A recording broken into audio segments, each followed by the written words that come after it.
கர்த்தர் ராஜரிகம் பண்ணுகிறார். கர்த்தர் ராஜரிகம் பண்ணுகிறார். ஜனங்கள் தத்தளிப்பார்களாக.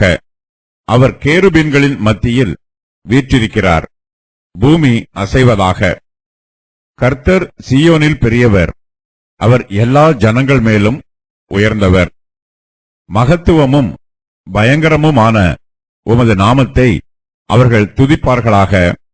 அது பரிசுத்தமுள்ளது. ராஜாவின் வல்லமை நீதியில் பிரியப்படுகிறது. தேவரீர் நியாயத்தை நிலைநிறுத்துகிறீர். நீர் யாக்கோபில் நியாயமும் நீதியும் செய்கிறீர். நம்முடைய தேவனாகிய கர்த்தரை உயர்த்தி அவர் பாதபடியிலே பணியுங்கள். அவர் பரிசுத்தமுள்ளவர். கர்த்தர் ராஜரிகம் பண்ணுகிறார் என்பது விசுவாசிகள் எல்லோருக்கும் கொடுக்கப்பட்டிருக்கிற அடிப்படை சத்தியம். கர்த்தர் தம்முடைய தெய்வீக பராமரிப்பினாலே இந்த உலகத்தை ஆளுகை செய்கிறார். தம்முடைய கிருபையினால் சபையை ஆளுகை செய்கிறார். பிதாவாகிய தேவன் தம்முடைய குமாரனாகிய இயேசு கிறிஸ்து மூலமாய் இந்த உலகத்தில் உள்ள ராஜ்யங்களையும் தம்முடைய சபையையும் ஆளுகை செய்கிறார். விசுவாசிகளாகிய நாம் கர்த்தர் ஜீவனுள்ளவர் என்பதையும் விசுவாசிக்க வேண்டும். அதோடு கர்த்தர் ராஜரிகம் பண்ணுகிறார் என்பதையும் விசுவாசிக்க வேண்டும். கர்த்தராகிய தேவன் யூதருக்கு ராஜாவாய் இருக்கிறார்.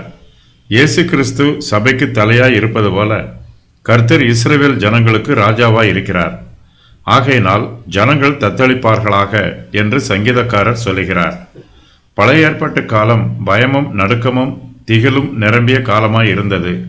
புதிய ஏற்பாட்டு காலமோ தேவனுடைய கிருபையின் காலமாய் இருக்கிறது. எபிரேயருக்கு நிருபம் எழுதின ஆசிரியர் புதிய ஏற்பாட்டு காலத்து விசுவாசிகளுக்கு கொடுக்கப்பட்டிருக்கிற சிலாக்கியத்தை தெளிவுபடுத்துகிறார்.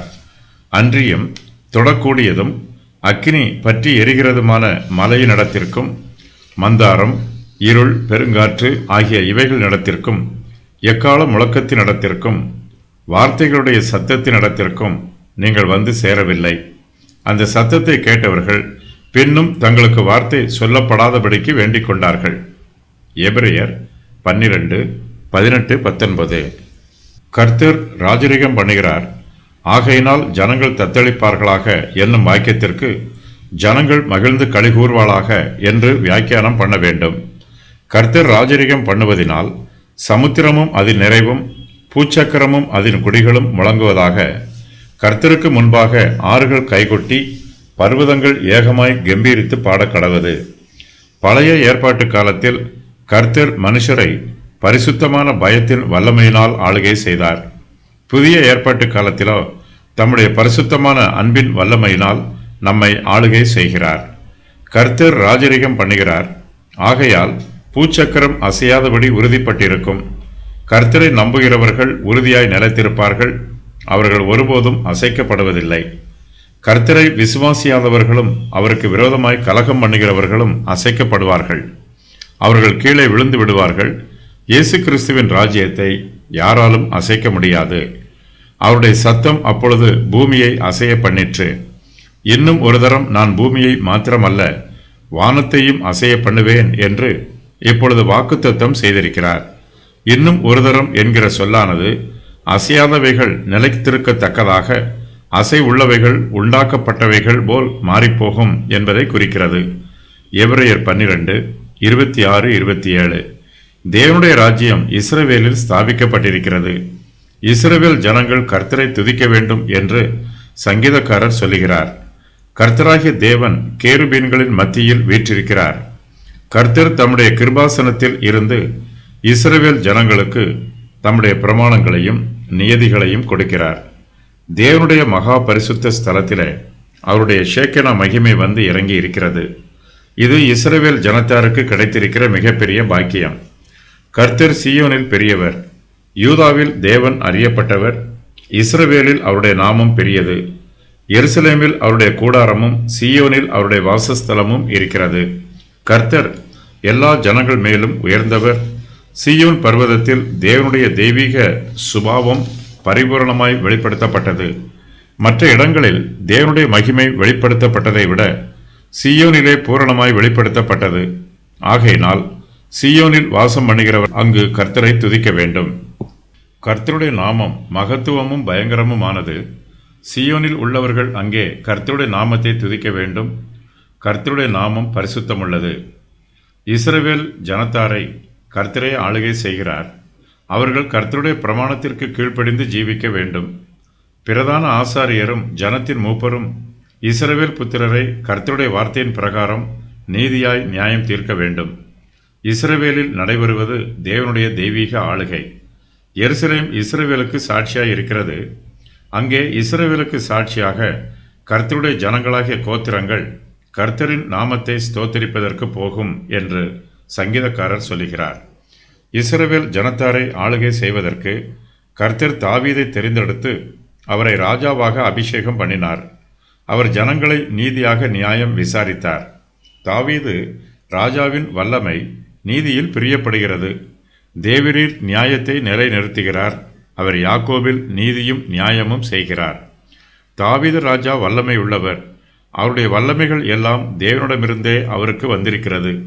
தேவன் இல்லாமல் தாவீது ஒன்றுமில்லை. இஸ்ரவேல் ஜனத்தாருக்கு ஒரு நல்ல ராஜா கிடைத்திருக்கிறார். ஆனாலும் அவர்கள் தாவீதை நோக்கி பார்க்காமல் தங்களை ஆளுகை செய்கிற கர்த்தரையே நோக்கி பார்க்க வேண்டும். ராஜாவின் வல்லமை நீதியில் பிரியப்பட்டாலும் நம்முடைய கர்த்தரே பரிசுத்தமுள்ளவர்.